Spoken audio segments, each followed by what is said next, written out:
Ridouane Bellawel, vous l'avez repéré hier soir, je pense. Par contre, vous n'aviez peut-être pas vu Hélène Larieux, qui est la monteuse du film et qui nous a rejoint, merci. Alors, Ridouane, je voudrais qu'on commence par finalement ce qui nous a réunis, c'est la ruche, c'est ce dont je parlais hier soir.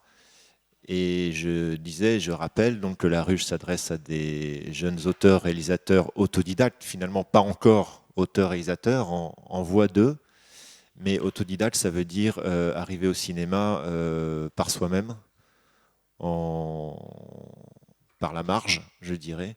Alors toi, comment t'es venu au cinéma, comment tu es arrivé à postuler à la ruche, au sens... Ouais, vas-y. Vous m'entendez? Ouais. Et ben moi, comment je suis arrivé au cinéma, je suis pas rentré par la fenêtre, je suis rentré par les égouts. Non, en fait, comment je suis arrivé au cinéma, depuis tout petit, je regardais des films avec mes oncles qui avaient des collections de VHS. Et puis j'ai toujours été attiré par l'image et tout ça. Et j'ai aussi une formation de projectionniste de cinéma. J'ai appris sur le tas le métier de projectionniste. En fait, j'ai commencé comme ouvreur dans un multiplex dans mon quartier. Et le patron, il a vu que je travaillais bien. Il y a un projectionniste qui a démissionné, qui était parti travailler au studio Éclair. Il a vu que je travaillais bien, que j'étais un passionné de cinéma, que j'étais curieux, que j'étais tout le temps fourré avec les projectionnistes en train de poser des questions et tout ça.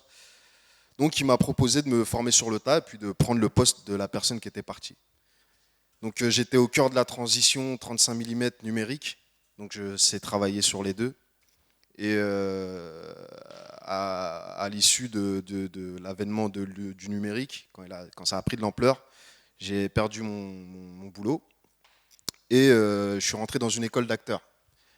Et à l'issue de ce cursus d'acteur, au bout Tu peux dire le nom de cette école? le nom de cette école, c'est l'école Miroir, c'est à Épinay-sur-Seine. C'est une école qui s'est ouverte pour les gens issus des quartiers populaires qui n'ont pas les moyens de se payer les grandes écoles, genre Cours Florent et tout team, quoi. Donc je suis rentré dans cette école, j'ai fait un cursus de 3 ans avec un tronc principal qui était le métier d'acteur de théâtre et de cinéma. Et à côté, on a appris aussi des bribes des métiers de l'audiovisuel. Donc l'écriture de scénarios, tout ça. Et en sortant de cette école, j'ai joué dans un court-métrage qui s'appelle Le Dernier des Céfrans. Céfrans français en verlan.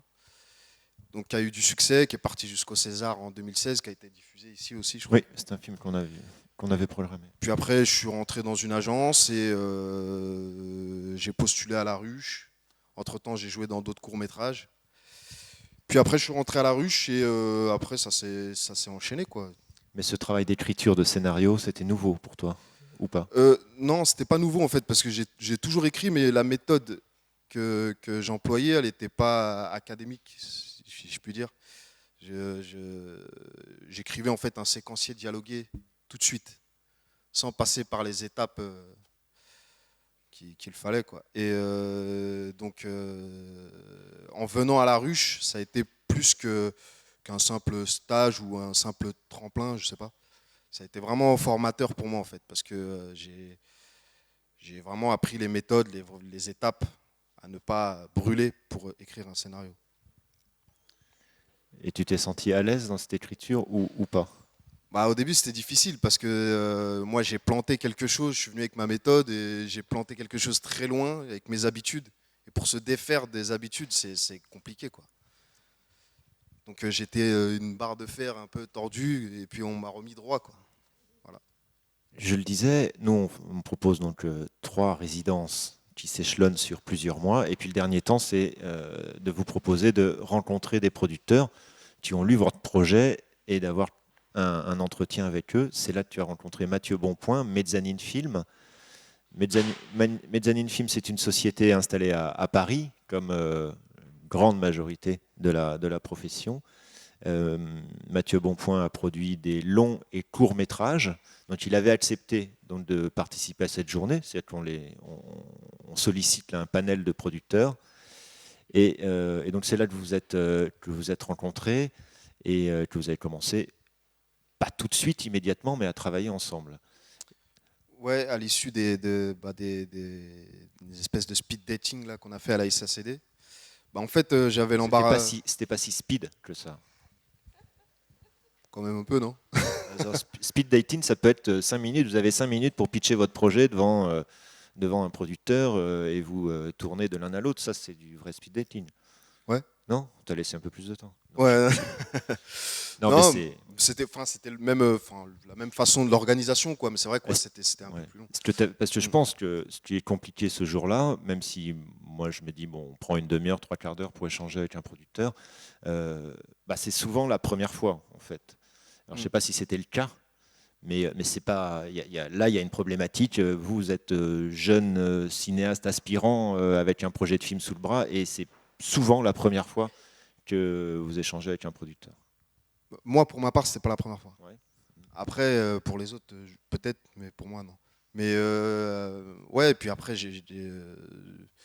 bah, à l'issue de ces rendez-vous-là, il y avait 4 producteurs qui voulaient travailler avec moi. Mathieu Bonpoint, Easy Tiger, l'Étoile du Cosmos et une autre.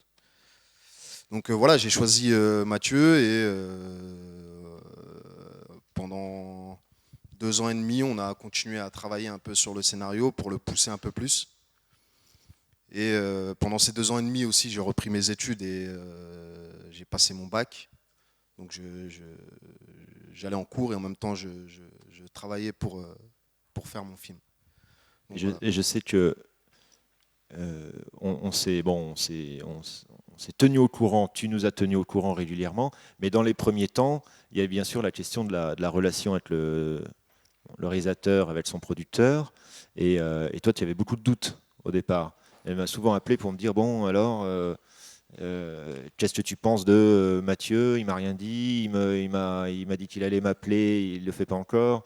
Mais Bah des doutes qui me paraissent assez naturels. ouais, bah C'est ouais, parce que la relation de confiance. ouais, il faut essayer d'installer une relation de confiance. Et bon, c'est clair que dans le milieu du spectacle, les gens, entre ce qu'ils disent et ce qu'ils font, des fois, c'est pas. Il y a des gens qui disent des choses et puis ils les font pas, quoi. Ils te promettent des choses et puis ils les font pas. Donc là, voilà, après, bon, au fur et à mesure, de fil en aiguille, ça s'est fait. Et puis, j'ai signé un contrat. Et puis, voilà, quand on a fait le film, à la finale. Alors, pour qu'on ait ça en tête, finalement, vous êtes rencontrés il y a 2 ans et demi. Euh, Tu te souviens un petit peu du calendrier des grandes phases entre ce travail de réécriture qui a consisté en quoi le travail de réécriture? Tu dis approfondir, mais ça veut dire quoi approfondir? C'était pas de la réécriture, en fait.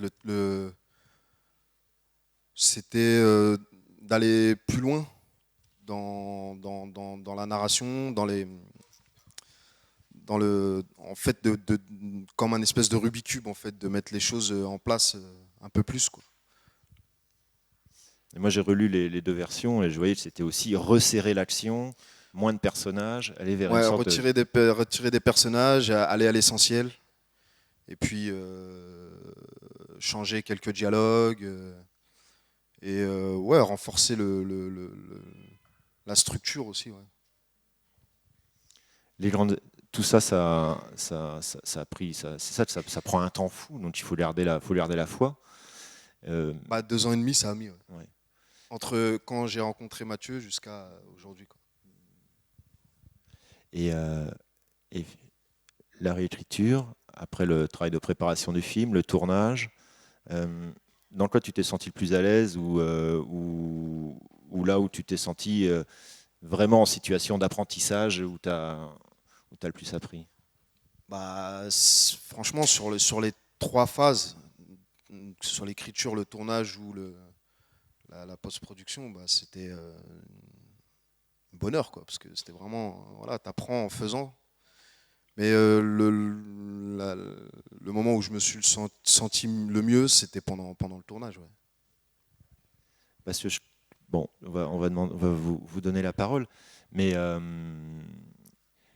Mais c'est vrai que, bon, en découvrant ce film hier soir, moi, je n'avais pas vu la version finale que nous as présentée. Euh, bah, tu parles du tournage, et moi, ce film, je me suis dit, ouais, Ridwan, il était bien entouré, certainement. On va parler du montage, mais bon, il était. Je sais qu'on s'est aussi, on a aussi échangé sur. Tu m'avais parlé de ton chef opérateur, mais je me suis dit, en voyant ce film, c'est bon, il sait où placer la caméra. Où placer la caméra en fait, avec le chef opérateur, on a beaucoup travaillé en amont pendant presque plus de 6 mois. On a bien travaillé je lui ai ramené des références au niveau de la lumière, de la couleur, des cadres. Puis après, on a beaucoup travaillé sur le découpage. Donc c'était vraiment clair ce que je voulais faire et c'était vraiment Tu peux redire carré. ce que c'est que le découpage pour bon, peut-être des personnes qui Bah, sont moins au fait. le découpage technique, c'est lorsqu'on met à plat tous les plans qu'on a envie de faire, quoi, avec les cadres et tout ça, quoi. Voilà. Alors cette histoire et ce personnage de Nadir, il vient d'où? La genèse de cette histoire, c'est quoi? C'est en fait quand je travaillais en tant que projectionniste dans le multiplex à côté de mon quartier, il y avait une bande de gamins qui squattaient le cinéma le mercredi. Et moi, entre deux films, je descendais pour les voir, parce que c'était des gamins de mon quartier, je les connaissais. Bon, on discutait des films qu'ils regardaient et tout. Et il y avait un DVD de Scarface de Brian De Palma qui tournait sous le manteau, en fait, entre eux. Et ils étaient beaucoup trop jeunes pour regarder ce film. Et ce groupe de jeunes me parle du film, du DVD en question. Il me parle de l'ascension du personnage de Tony Montana, mais jamais de la chute, quoi, de comment il finit. Et le personnage, il finit très mal. Puis quand je discute avec eux, j'essaie de les embrayer justement pour leur dire voilà comment le personnage est fini. C'est ça qu'il faut retenir, quoi. C'est pas l'ascension d'un toxicomane schizophrène. Et en fait, ils retenaient que ça, quoi. Et ça m'a interpellé. Et du coup, j'ai commencé à écrire un petit truc là-dessus, tout en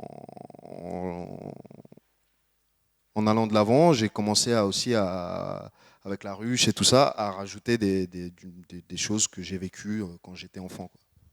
Donc tu es parti de là avec des directions en tête. Est-ce qu'on peut dire des partis pris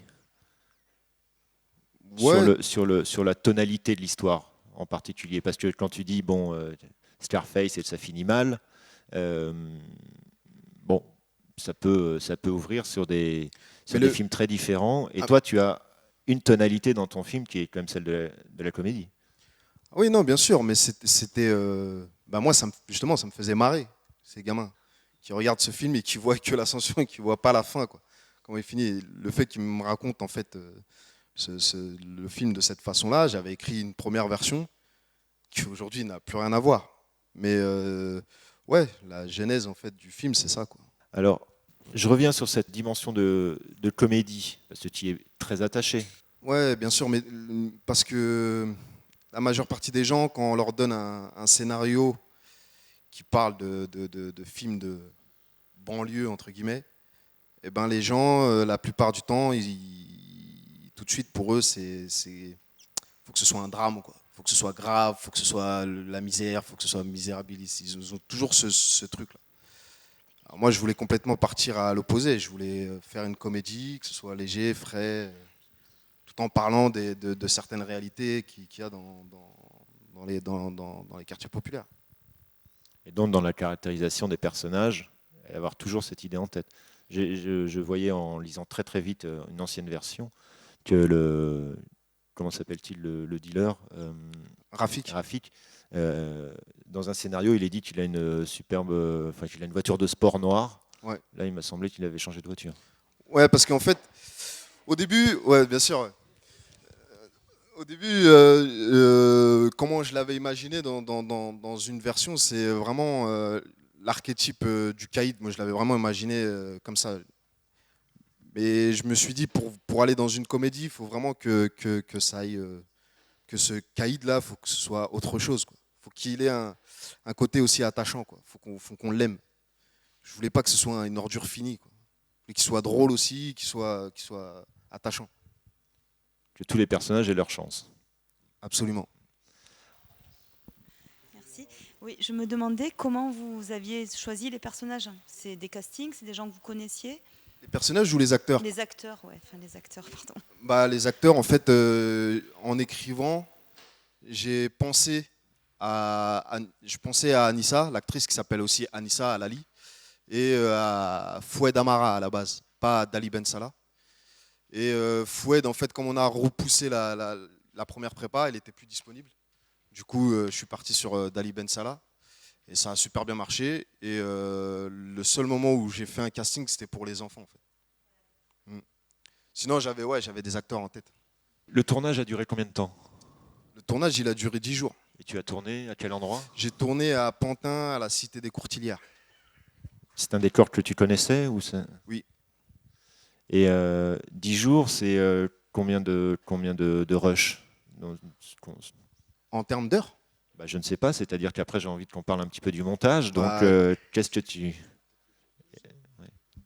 Belle transition pour le montage. C'était environ 2 heures, je crois, 2h30 de rush. Le tournage a été assez efficace en fait, parce que je pense que Ridwan a pensé à son film depuis le début en termes d'image.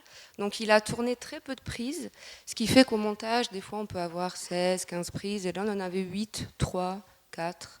Et donc la matière était là dès le début. Et c'est rare pour toi en tant que monteuse d'avoir si peu de prises? Je suis habituée à travailler sur des longs métrages aussi, donc je pense que je me suis habituée à avoir beaucoup plus de prises que ça. Sur du court, c'est assez rare. Après, je viens du documentaire, donc c'est aussi notre écriture. Mais c'est rare, mais c'est une rareté assez précieuse dans ce sens, je trouve. C'est que Ridwan, dès le début, il savait. Et sur les prises, à la fin de la dernière réplique, il coupait très vite, du fait que ça soit des enfants aussi. C'était une spécificité du film. Et oui, c'est assez rare d'avoir si peu de rush. Il coupait très vite, alors que moi j'ai la sensation dans le film à plusieurs scènes que justement on a même l'impression que ça respire. Oui, alors c'est rare, mais je crois qu'il manquait rien. Il n'y a pas eu de superflu, mais le rythme a été assez compliqué à trouver, du fait que ça soit des enfants et une comédie dans une cité, avec des jeux parfois d'acteurs un peu burlesques, les haussements de sourcils, la voiture qui n'est pas une BMW comme on pourrait s'y attendre. Mais ça s'est fait au fur et à mesure, et la comédie arrive après en fait. Sur la première partie, on voit cet enfant seul regarder la télé, on se demande où il va, qu'est-ce qu'il fait, puis il deal un peu malgré lui, et il y a un basculement qui s'opère, et ça se fait dans la durée des prises, dans des longueurs. L'organisation du travail de montage, je crois qu'il y a plein de manières de monter, enfin, entre le monteur, en l'occurrence toi monteuse, et Ridwan en tant que réalisateur, il y a des pratiques différentes. Alors là, comment vous avez travaillé? Est-ce que tu as travaillé toute seule dans un premier temps? Comment ça se passe? On a travaillé ensemble au début pour des rushers, et ensuite j'ai fait un premier ours que j'ai montré à Ridwan.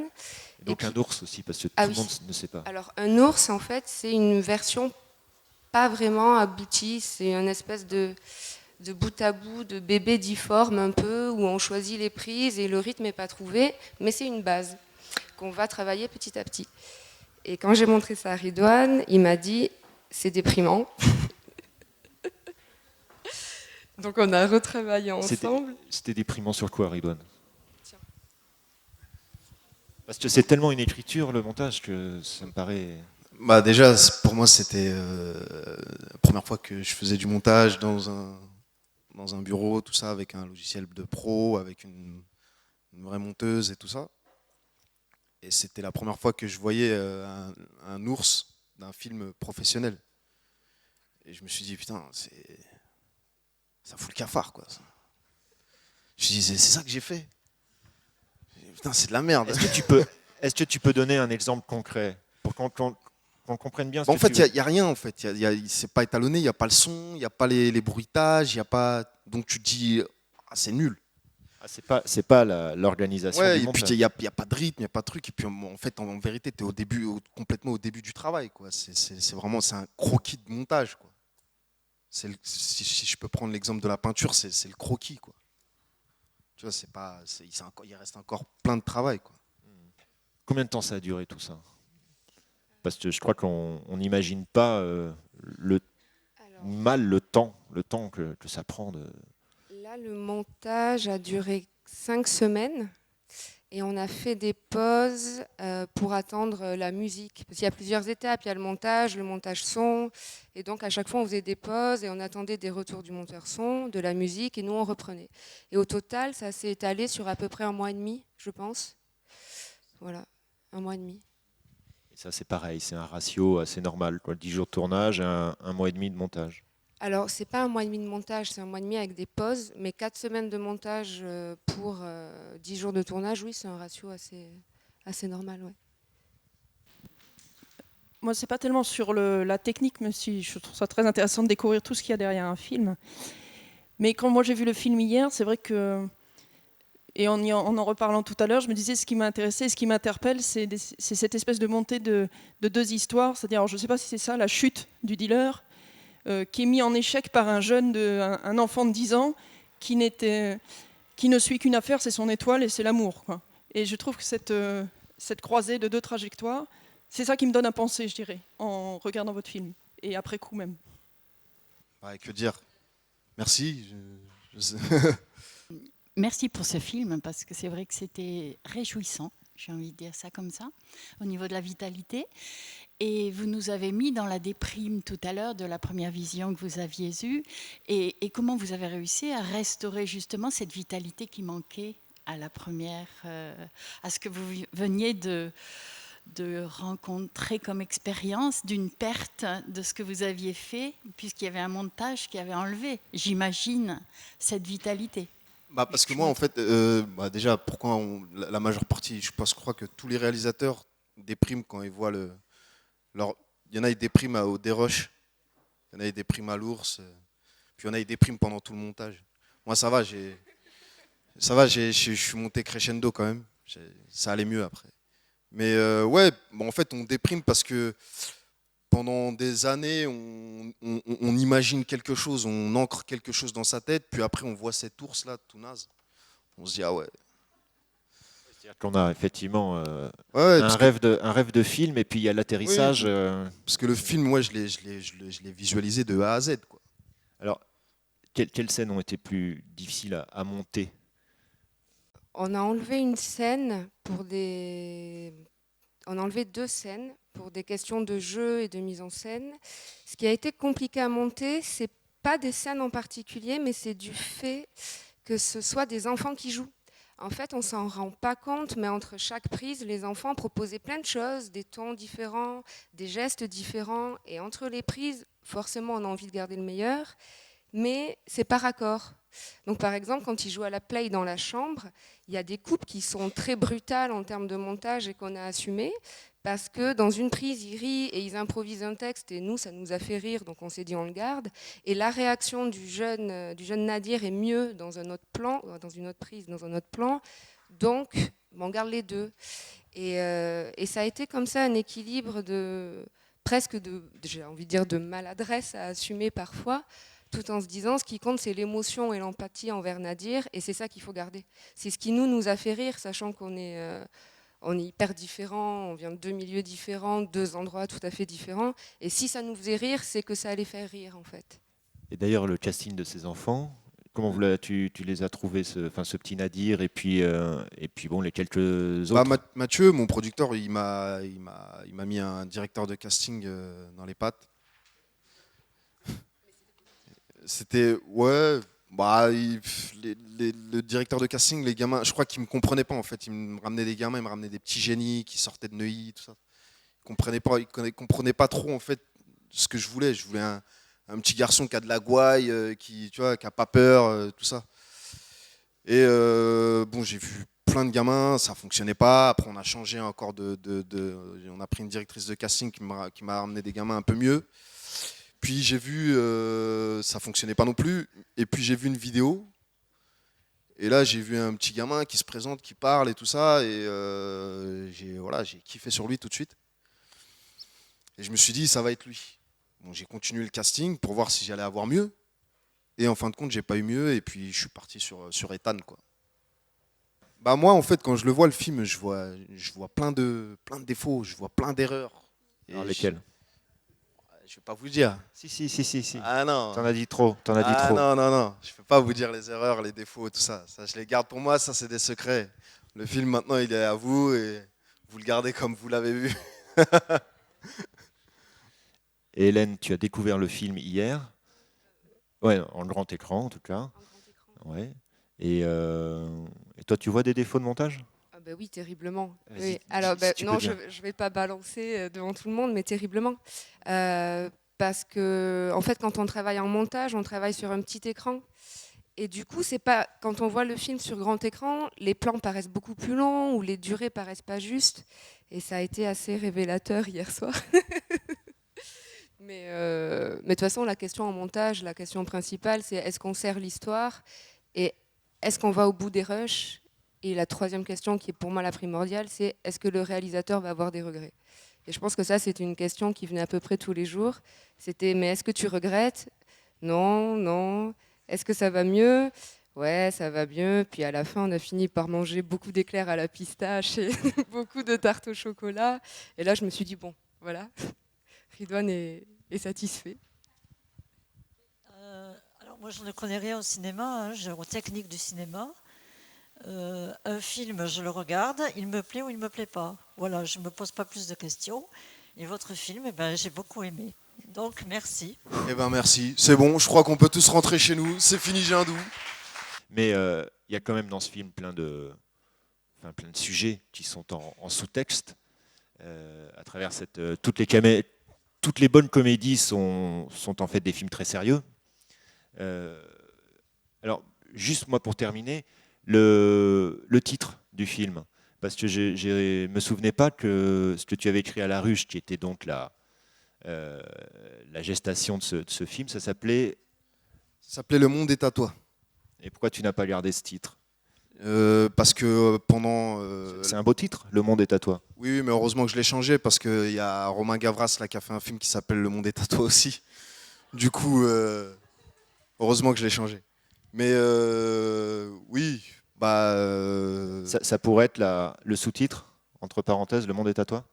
ouais, bien sûr, ouais, parce que c'est l'évolution d'un petit garçon qui tue un peu le père là à travers cette chemise et puis qui grandit, quoi, qui s'émancipe un peu. Mais ouais, et puis le nouveau titre, il est venu par hasard avec la fille qui m'a aidé à donner le dernier coup de boost au scénario quand je travaillais avec Mathieu. Et qui, à un moment donné, je lui explique la fin, la dernière scène et tout. Et puis elle me dit, ouais, au revoir Tom Selleck, quoi. Je dis, ah ouais, ça serait un bon titre. Puis je l'ai gardé. Et Hélène, tu travailles souvent avec des réalisateurs dont c'est le premier film? Oui. Ouais. Et j'aime beaucoup. Parce qu'en fait, je trouve qu'il y a une nécessité de cinéma. Faire un film, c'est très dur, surtout quand on vient de la marge, qu'on n'a pas fait de grande école et tout. Et je trouve que dans les premiers films, il y a une authenticité qui perdure chez beaucoup de cinéastes, mais qui peut aussi s'étioler. C'est là où le désir, pour moi, est le plus fort. Donc, Et Ridwan, il a l'air d'avoir du caractère. j'en ai aussi. Mais oui, Ridwan, il a du caractère, il sait ce qu'il veut. Et c'est bien ou c'est pas bien. Mais c'est ce qui fait que le film est brut.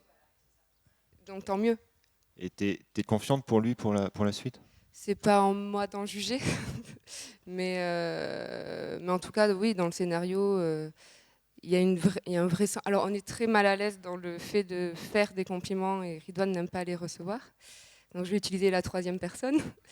Mais en fait, le scénario était très écrit.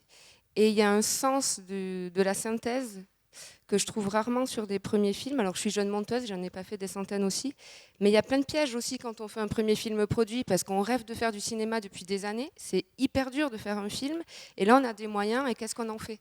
Et je trouve que Ridwan a gardé vraiment une authenticité de « je veux ça », et je me bats pour l'avoir, et même en montage, donc ce qui donne lieu à des conversations très longues parfois, où on a tergiversé beaucoup, mais ça c'est une force, et c'est une force qu'on ne perd pas, je crois. Ok, bien alors, moi j'espère très fort que le film va vivre sa vie dans beaucoup d'autres endroits qu'à Jindou, mais assez fier que c'est démarré ici, chez nous. Merci Ridouane, merci Merci. Hélène, Merci. merci à vous.